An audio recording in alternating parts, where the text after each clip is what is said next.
자, 오늘 우리가 살아가는 이 사회를 바라보면 너무나 마음이 무거워지고 또 어두워집니다. 한 주간을 그런 세상 속에서 여러분들이 살아오셨을 텐데, 자, 이 시간만큼이라도 주님의 은혜가 여러분들의 마음을 충만하게 채우시고 주님의 평안이 여러분들의 마음속에 가득하기를 바랍니다. 뉴스를 봐도 거리에 나가봐도 또 사람들을 만나서 대화를 나누어도 물론 대부분 사람들 이 세상은 평화를 원합니다. 우리는 진정한 기쁨과 삶의 안식을 찾고 있지만 우리가 살아가는 현실은 그렇지 못하죠. 분열과 분쟁, 또 불안과 두려움이 가득합니다. 자, 이러한 시대에 우리에게 정말 필요한 것은 인간의 힘으로 또 제도의 변화로 만들어내는 그런 위장된 평화가 아니죠. 여러분, 과연 사람 하나 바뀐다고 해서 이 나라의 현실이 우리의 삶이 확 바뀔까요? 보다 근본적인 변화가 필요하다고 생각합니다. 그것은 우리가 이 땅에서 사람들이 아웅다웅 싸우면서 만들어내는 그런 평화가 아니라 하늘로부터 부어지는 하나님이 주시는 그 참된 평강, 바로 샬롬이죠. 사람이 만들 수 없는, 세상이 줄 수도 없고 알 수도 없는, 오직 하나님만이 주실 수 있는 그 평화, 그 평강이, 그 샬롬이 오늘 저와 여러분 가운데 부어지게 되기를 축원합니다. 자, 오늘 본문에서 부활의 주님이, 우리가 지난주에 우리 예수님의 부활을 우리가 함께 나누었는데, 그 부활하신 주님이 제자들에게 찾아오셔서 그 제자들에게 가장 먼저 하셨던 말씀, 가장 처음으로 그들에게 하셨던 말씀이 바로 너희에게 평강이 있을지어다 입니다. 부활의 주님이 제자들에게 꼭 들려주고 싶었던 말씀, 더 나아가 오늘 이 어둠의 시대의 불안과 근심 속에 살아가고 있는 저와 여러분들에게 들려주고 싶은 메시지, 그게 바로 오늘 말씀이에요. 평강입니다.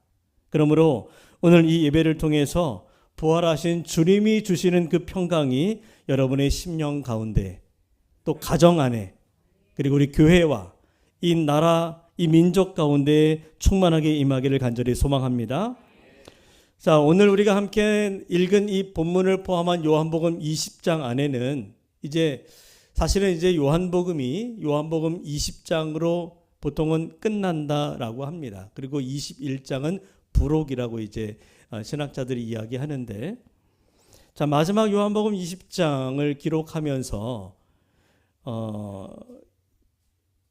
부활한 예수님께서 제자들을 만나시고 또 부활한 이후에 예수님의 행적이 잠깐 소개되고 있는데요. 우리가 지난주에 살펴보았습니다마는 예수님이 부활하신 그날 아침의 장면이 1절부터 10절까지 예수님의 빈무덤이 기록되어 있고, 또 11절부터 18절까지 막달라 마리아를 만나주시는 예수님의 이야기, 그리고 오늘 19절부터 말씀을 보면 또한 제자들에게 예수님이 나타나시는 이야기가 나옵니다. 자, 한번 19절을 보실까요? 19절을 보면 이렇게 시작합니다. 이날 곧 안식 후 첫날 저녁 때에 라고, 자, 시간에 대한 언급이 기록되어 있습니다. 자, 지금은 저녁 때예요. 자, 그런데 우리가 알다시피 예수님이 부활하신 때는 언제입니까? 1절을 보면 안식 후 첫날 이른 아침이라고 되어 있죠. 일찍이, 새벽에. 자, 예수님은 분명 새벽에 부활을 하셨습니다. 그런데 지금 제자들이 처한 상황은 언제예요? 저녁이에요. 이른 새벽, 아마도 오전 6시라고 치면 저녁은 오후 6시를 가리킬 것입니다. 벌써 예수님이 부활한 지 얼마나 지난 거죠? 12시간이 지났어요. 자, 많은 시간이 지났다는 것을 알 수 있습니다. 그 사이에 많은 일들이 있었을 것 아닙니까? 자, 그런데 물론 우리가 알다시피 아침 일찍 여인들이 무덤에 갔을 때 빈 무덤을 보잖아요. 깜짝 놀라서 예수님 시신이 없어진 것을 보고 제자들에게 와서 그 사실을 알립니다. 그랬더니 베드로와 요한이 무덤으로 달려가서 빈 무덤을 확인하지요. 자, 분명 예수님이 시신이 있어야 되는데 그 시신은 보이지 않고 예수님을 시신을 쌌던 세마포와 머리에 쓰여진 수건이 그대로 있는 거예요. 이게 잘 개어져 있는 게 아니라 어떻게 있느냐 하면 쌌던 그대로 있었다. 누에 고치가 고치에서 나오듯이 그 고치만 남아있는 것처럼 예수님을 쌌던 세마포가 고스란히 그냥 있는 거예요. 근데 그 안에 예수님은 없습니다. 이상한 거죠. 자, 그래서 제자들이 예수님의 시신이 없는 것을 보면서 이상하다, 이게 어찌 된 일인가 그러면서 고개를 갸우뚱 하면서 집으로 돌아왔습니다. 자, 그런데 그게 끝이 아니죠. 11절부터 보면 제자들이 예수님의 시신이 없어지고 나서 그것을 확인하고 집으로 돌아갔을 때 그 무덤가에 막달라 마리아가 홀로 남아서 뭐 합니까? 울고 있어요. 예수님이 죽으신 것도 마음이 아프죠. 너무나 마음이 아프고 슬픈데 그 예수님의 시신을 누군가가 가져갔다고 생각하니까 이건 부관참시라고 하는 거잖아요. 무덤을 파헤치고 거기에 있는 시신을 훼손시키는 그런 일 얼마나 끔찍합니까? 지금 예수님의 시신을 누군가 가져가서 그렇게 끔찍한 일을 벌이고 있다고 생각하니까 너무 마음이 아파서 막 슬피 울고 있는 거죠. 자, 그런데 한참 그렇게 울고 있는데 그런 마리아에게 부활의 주님이 나타나세요. 자, 우리 한번 15절 볼까요? 15절 시작. 예수께서 이르시되 여자여 어찌하여 울며 누구를 찾느냐 하시니 슬픔에 빠져 울고 있는 마리아를 예수님께서 오셔서 위로해 주시고 그리고 부활하신 당신의 모습을 보여주시면서 직접 부활의 소식을 전해 주십니다. 자, 그리고 나서 그 무덤가에서 부활의 주님을 만난 마리아가 이후에 어떻게 합니까? 자, 18절을 보면 그가 이제 제자들에게 가서 말하죠. 자, 시작. 막달라 마리아가 가서 제자들에게 내가 주를 보았다 하고 또 주께서 자기에게 이렇게 말씀하셨다 이르니라. 마리아가 제자들에게 가서 자신이 만난 예수님에 대해서 부활의 주님에 대해서 그 소식을 전합니다. 자, 그러면 한번 생각해 보십시오. 이제 정리가 되지요. 빈 무덤을 확인했습니다. 제자들도. 그리고 집으로 돌아왔어요. 그 사이에 마리아가 부활하신 예수님을 만났습니다. 그리고 제자들에게 와서 내가 부활한 주님을 만났다라고 소식을 전해준 거예요. 그러면 이 예수님의 제자들은 예수님의 부활의 소식을 알고 있어요, 모르고 있어요? 알고 있는 거죠. 소식을 들었습니다. 그러나 지금 그들의 마음은, 제자들의 마음은 몹시 불안하고 혼란스럽습니다. 예수님의 부활에 대한 소식을 들었지만 여전히 그 부활이 믿어지지 않는 거예요. 왜냐하면 예수님의 부활의 소식을 들었지만 그 부활의 주님을 직접 만나지 못했기 때문이에요. 여러분, 부활의 주님을 만나시기를 축복합니다. 우리가 말씀을 통해 예수님의 부활에 대한 소식을 듣고 주의 말씀을 들어도 내가 부활하신 주님을 만나지 못하면, 그분을 내가 경험하지 못하고 그분을 체험하지 못하고 그분을 영접하지 못하면 우리가 주님을 믿을 수가 없어요. 그 주님과 내가 관계가 없어지는 거예요. 우리는 말씀을 듣는 것도 중요하지만 그 부활의 주님을 생생하게 만나는 은혜, 그 체험이 여러분 가운데 있기를 바랍니다.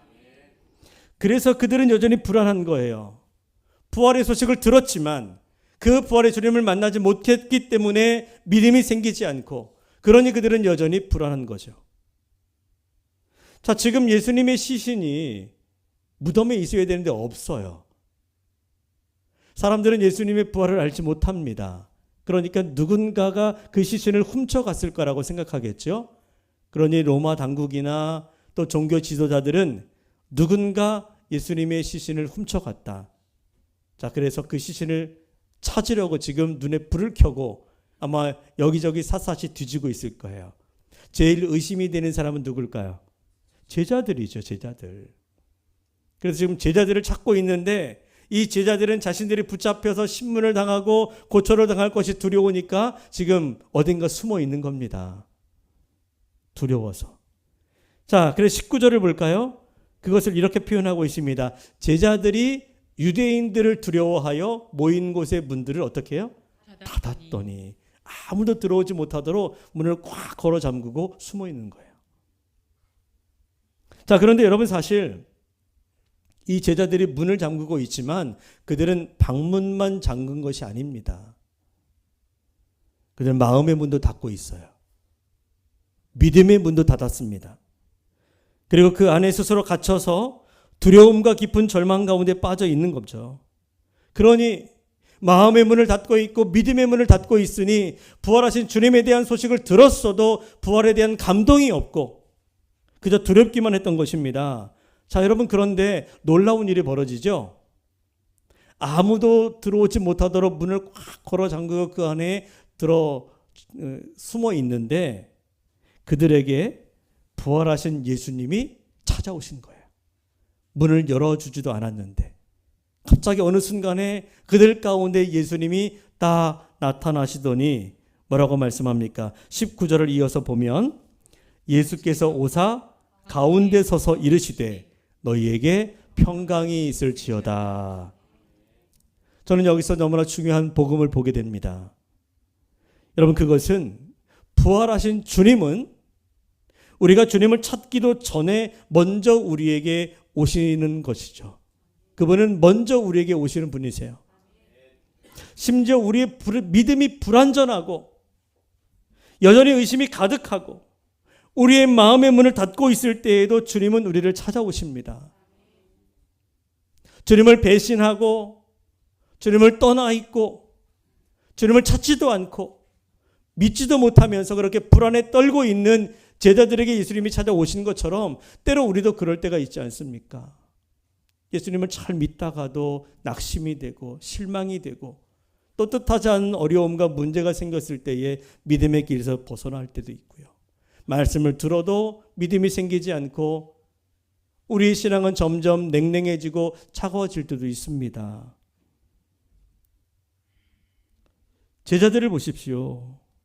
예수님 부활하셨다는 소식을 듣고도 주님을 찾지 않습니다. 그게 무슨 제자입니까? 예수님을 기다리지도 않고 기대하지도 않았어요.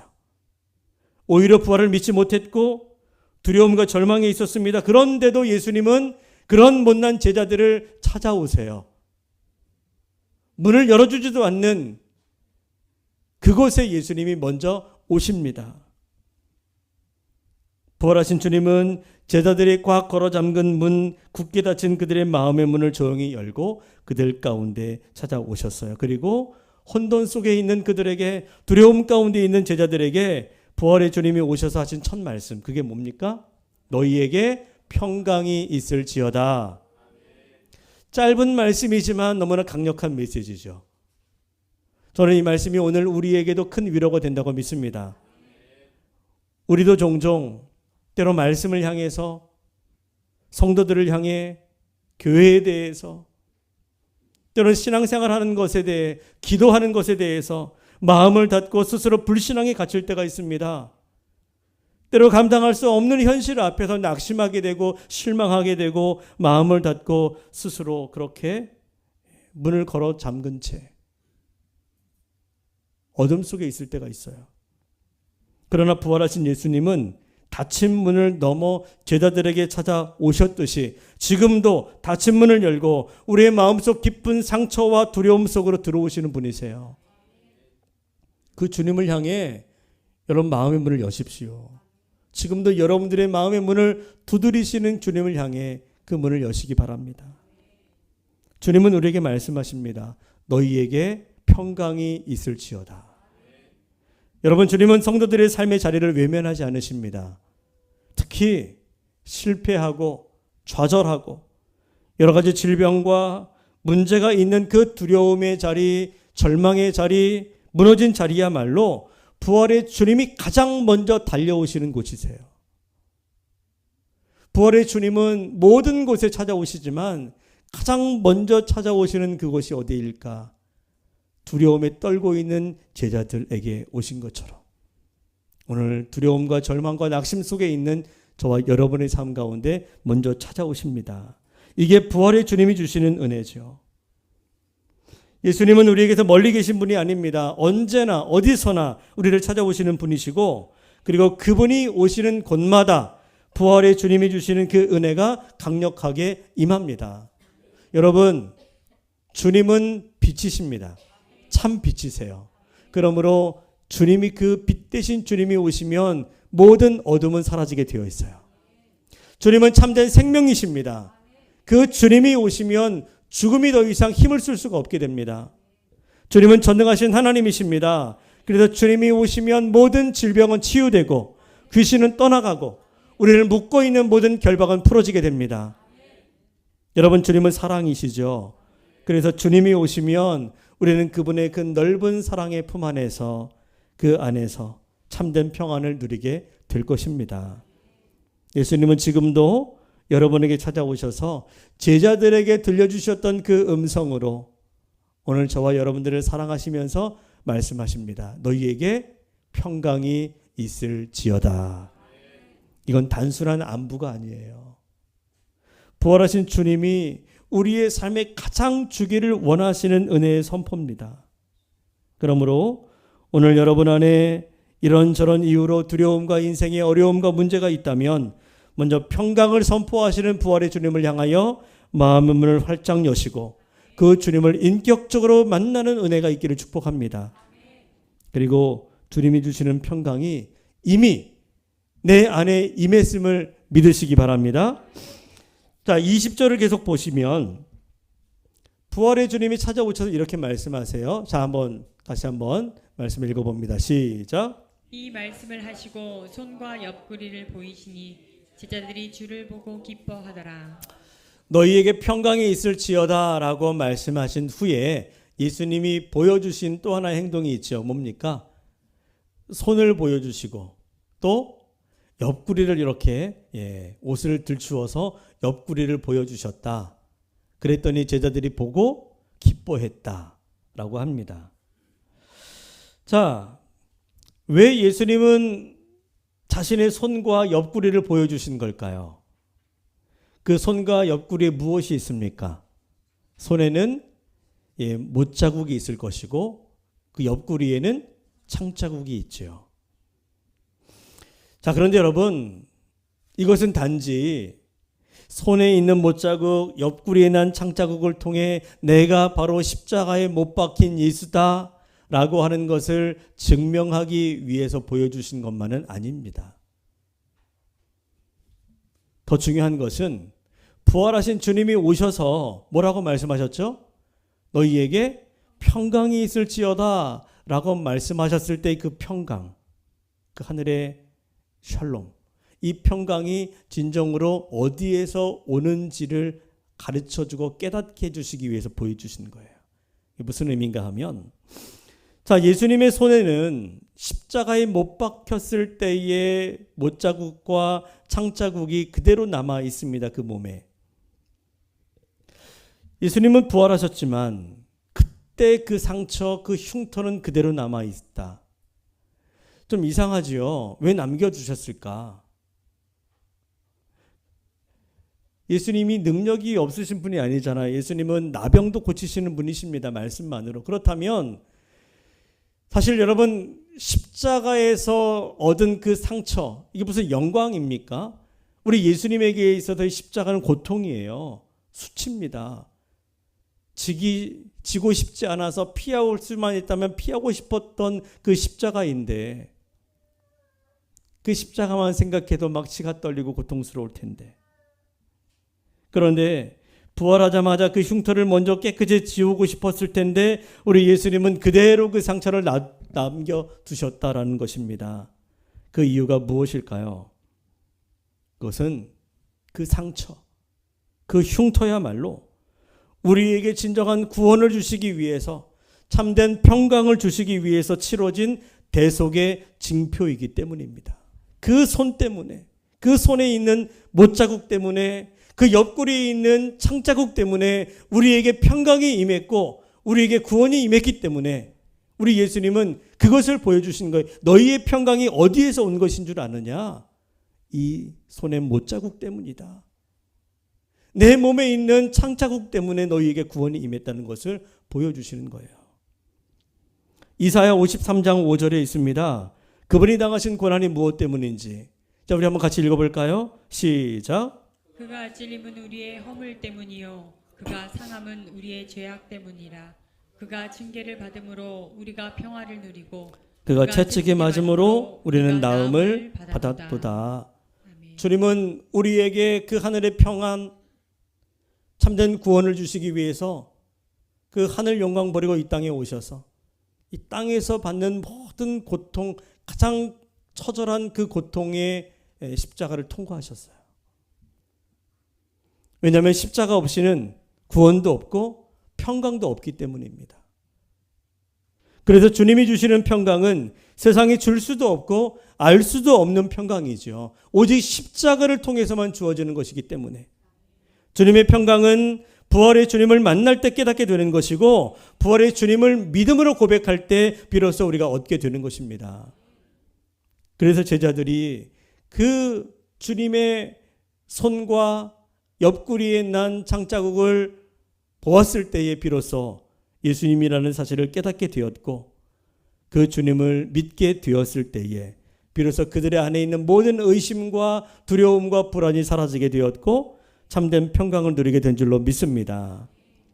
여러분, 부활의 주님 안에서 누리게 되는 그 평강은 단지 감정적인 안정과 평안이 아닙니다. 그것은 영혼의 평화죠. 다시 말하면 그 주님이 주시는 평강 안에는 세 가지가 들어있어요. 죄사함의 확신에서 오는 기쁨이 있고 하나님의 자녀가 되었다라고 하는 신분에서 오는 안정감이 있고 그리고 내일을 주님께 맡길 수 있는 신뢰에서 나오는 담대함이 있는 것입니다. 이것이 평강이에요. 진정한 하나님이 주시는 평강. 여러분, 십자가 없이는 구원이 없고 부활이 없다면 참된 평강도 없습니다. 그러므로 우리는 날마다 그 주님의 못자국 난 손과 창자국 난 옆구리를 기억하고 생각하고 바라볼 수 있어야 돼요. 그래서 그 상처 안에 담긴 우리를 향한 하나님의 놀라운 사랑을 기억하고 그 사랑 안에서 우리 안에 때로 세상의 흔들림과 염려가 있지만 거기에서 벗어나 주님만이 주시는 그 참된 평강을 날마다 누리며 살아갈 수 있기를 축원합니다. 자, 그 다음 21절을 보면 제자들이 손과 옆구리에 있는 그 흉터를 보고 기뻐하며 이렇게 이제 그 주님을 보며 부활의 주님을 믿고 기뻐했을 때 예수님이 제자들에게 이렇게 말씀하십니다. 21절, 자, 함께 읽습니다. 시작. 예수께서 또 이르시되 너희에게 평강이 있을지어다. 아버지께서 나를 보내신 것 같이 나도 너희를 보내노라. 자, 이 구절에서 우리는 부활하신 예수님이 제자들에게 주고자 하시는 것이 평강뿐만 아니라 또 다른 하나가 있다는 것을 발견할 수 있어요. 예수님이 부활하신 주님이 오셔서 제자들에게 주셨던 것은 평강이 있을지어다 라고 하는 평강을 주셨을 뿐만 아니라 또 하나 아주 중요한 것을 주십니다. 그게 뭐냐면 사명이지요. 이것이 바로 부활의 주님이 제자들을 찾아오셨던 또 하나의 이유입니다. 예수님은 단지 두려워 떠는 제자들에게 평강을 주시며 위로해 주시기 위해서만 오신 것이 아니라 사명을 주셨다는 거예요. 예수님은 제자들이 모든 두려움에서 벗어나 안심하고 평안해지는 그 자리에 머무르도록 내버려 두지 않으셨어요. 그냥 그 평안 속에 안주해 있기만 원하지 않고 그들이 두려워했던 그곳, 그들이 절망하며 떠났던 그곳, 여전히 자신들을 해치려고 또 여전히 자신들을 괴롭히려고 하는 적들이 있는, 예수님의 대적들이 있는 그 세상으로 예수님은 그들을 다시 보내고 계십니다. 여러분, 부활의 주님을 만나기 이전의 제자들을 생각해 보면 그들은 늘 자신들을 지키기에만 급급했던 사람들이에요.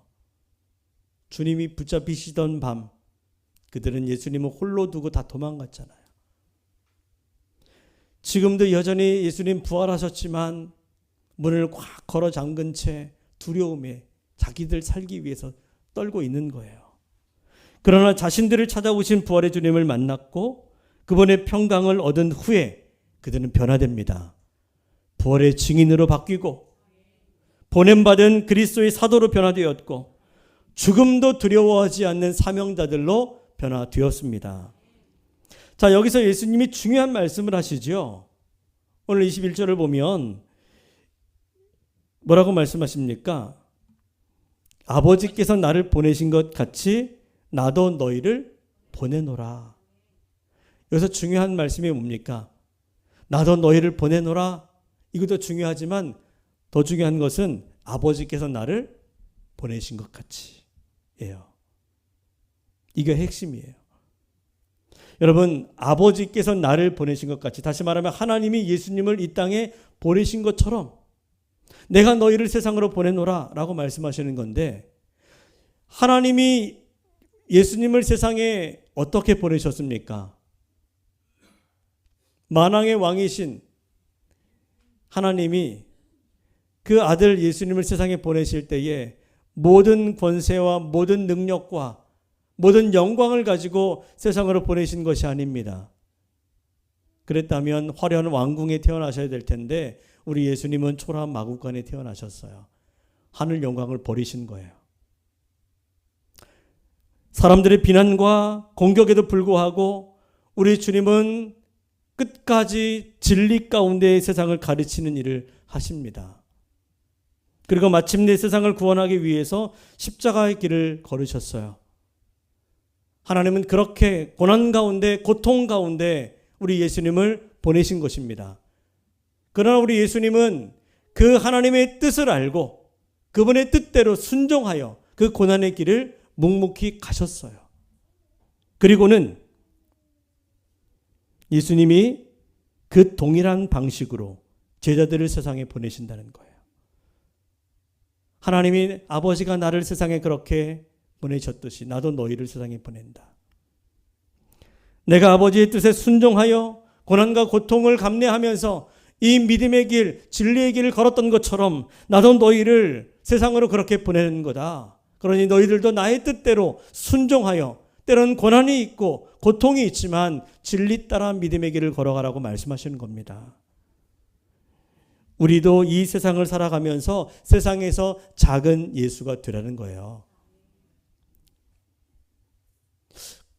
예수님을 본받으라고 말씀하는 거죠. 그런데 여러분, 솔직히 예수님을 본받아 우리도 그렇게 고난과 고통을 우리가 감당하면서 자기를 부인하고 십자가를 지고 가는 그 길을 갈 수 있습니까? 너무나 어렵죠. 쉬운 길이 아닙니다. 그래서 우리 예수님은 우리를 그냥 보내지 않으세요. 물론 우리 예수님 공생에 시작하실 때도 마찬가지였어요. 하나님이 예수님을 세상으로 보내실 때에 예수님을 그냥 보내지 않고 성령의 충만함을 그 가운데 허락하시고 그리고는 성령 충만받아 예수님이 공생애를 시작하신 것처럼 우리 주님도 제자들을 세상에 보내시면서 그냥 보내지 않습니다. 성령의 충만함을 그들 가운데 허락하세요.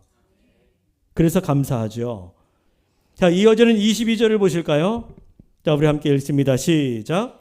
이 말씀을 하시고 그들을 향하사 숨을 내쉬며 이르시되 성령을 받으라. 아멘. 부활의 주님은 제자들을 만나 그들에게 사명을 주실 뿐만 아니라 그 사명 감당할 수 있는 능력도 주시고 그들을 도우실 성령을 함께 주십니다. 그래서 제자들은 평강에 머물러 있지 않고 예수님이 보내주신 성령의 충만함을 받아서 권능받고 하나님의 뜻을 이 땅 가운데 이루어가는 사명자들로 살게 됩니다. 할렐루야. 자, 마지막 23절에 보면 주님은 그 사명에 대해서 예수님이 사명을 주고 그들을 세상에 보내셨는데 그 사명이 무엇인지를 구체적으로 말씀하고 계세요. 자, 우리 한번 23절 함께 읽어볼까요? 시작. 너희가 누구의 죄든지 사하면 사하여질 것이요 누구의 죄든지 그대로 두면 그대로 있으리라 하시니라. 자, 예수님이 제자들에게 죄 사하는 권세에 대해서 말씀하고 있습니다. 너희가 누구든 죄를 사하면 사해지고 그대로 있으면 그대로 죄도 있을 것이다. 마치 제자들에게 죄 사함의 권세를 주신 것처럼 그렇게 우리가 이제 생각되는데, 사실은 여러분, 사람에게는 죄 사함의 권세가 있어요, 없어요? 없습니다. 옆에 있는 사람에게 내가 너의 죄를 사하노라. 그런다고 그 사람의 죄가 사해집니까? 죄 사함의 권세는 누구에게 있습니까? 하나님께 있어요. 판사에게 있는 것도 아니라 하나님에게만 있습니다. 죄의 문제는 오직 하나님만이 해결하실 수 있어요. 하나님이 정하신 방식으로 죄 사함을 받는 것입니다. 하나님이 정하신 죄 사함의 방식이 무엇입니까? 자, 우리 한번 요한복음 3장 16절 한번 읽어볼까요? 시작. 하나님이 세상을 이처럼 사랑하사 독생자를 주셨으니 이는 그를 믿는 자마다 멸망하지 않고 영생을 얻게 하려 하심이라. 하나님이 세상을 사랑하셔서 주신 독생자 예수 그리스도, 그분의 이름을 믿고 그를 영접할 때 우리는 죄사함을 받아 구원에 이르게 되는 줄로 믿습니다. 그러므로 십자가에 달려 죽으셨다가 사신 예수님 믿을 때 죄사함 받는 거예요. 자, 그런데 그러면 23절의 말씀은 무슨 의미일까요? 우리에게 죄사함의 권세가 있는 것도 아닌데 너희가 누구의 죄든지 사하면 사해지고 그대로 두면 그대로 있으리라. 무슨 말씀입니까? 여러분, 우리에게 죄사함의 권세는 없지만 누군가의 죄에 대해서 우리가 보일 수 있는 반응이 있지요. 두 가지 반응이 있다고 저는 생각합니다. 우리가 누군가의 죄를 보았을 때에 누군가 나에게 죄를 짓고 또 해를 끼치고 어려움을 주고 그랬을 때 우리가 보일 수 있는 반응 두 가지가 있다고 저는 생각합니다. 그 첫 번째는 내가 받은 대로 고스란히 돌려주는 거죠. 내가 누군가에게 한 대를 맞으면 나도 한 대 때리고 똑같이 그렇게 행하는 것입니다. 이건 누구나 할 수 있는 일이죠. 두 번째 보일 수 있는 반응은 뭘까요? 좀 뭔가 세상과 다른, 우리의 어떤 본능과는 좀 다른 또 한 가지의 방식이 있을 텐데 그게 뭡니까? 용서하는 거죠. 누군가 나에게 해를 끼치고 또 죄를 짓고 뭔가 누군가의 허물을 발견하게 되었을 때에 우리는 그리스도의 사랑으로 무엇보다 나를 사랑하시고 나를 용서하신 주님의 은혜를 기억하면서 나도 그렇게 누군가를 용서할 수 있는 마음을 갖게 되는 것입니다. 그 마음이 누구에게 주어질까요? 부활의 주님을 진정으로 만난 사람들이 그 은혜를 체험하고 그분으로부터 죄사함, 죄 용서의 은혜를 받은 자들만이 그 은혜를 가슴에 담고 세상으로 나아가서 은혜를 흘려보낼 수 있게 되는 겁니다. 그래서 누군가를 용서한다면, 진정으로 그리스도의 사랑으로 누군가를 용서할 수 있다면 그 사람이 구원받은 하나님의 사람임을 증명해 주는 거예요. 선택은 여러분들이 하는 거죠. 똑같이 누군가에게 내가 받은 만큼 돌려줄 수도 있고, 그리스도의 사랑으로 누군가를 품어주고 용서할 수 있습니다. 여러분들은 어떤 선택을 하시겠습니까? 자, 여러분, 오늘 우리에게 동일한 주님의 말씀이 주어집니다. 너에게 평강이 있을지어다. 내가 너희를 보내노라. 그러므로 우리는 주 안에서 평강을 누리는 것에 머물지 않고 평강을 전하는 자, 세상 속으로 나아가 부활의 주님을 전하는 증인들이 되어야 합니다. 그 복음이 전해질 때, 여러분들을 통해 세상 속에 복음이 전해질 때 그곳에 주님의 평강이 임하게 될 것입니다. 부활하신 예수님은 오늘도 우리를 찾아오셔서 말씀하세요. 너희에게 평강이 있을지어다.